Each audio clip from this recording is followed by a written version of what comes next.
Selam aleikum, hoxh, a është mirë t'i mbaj hajmali bebit se thonë që e mbron nga mësyshi, të lutem me kthe përgjigje, respekte. Wa aleikum salam, wa rahmetullah, Allahu ju rujt.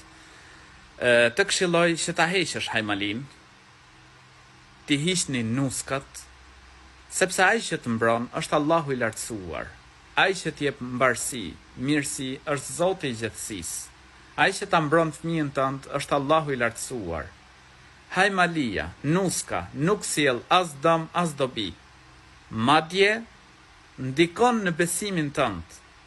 Prandaj të këshilloj që ta heqësh dhe larg këtyre besimeve, larg njerëzve të cilët mashtrojnë në emër të Zotit.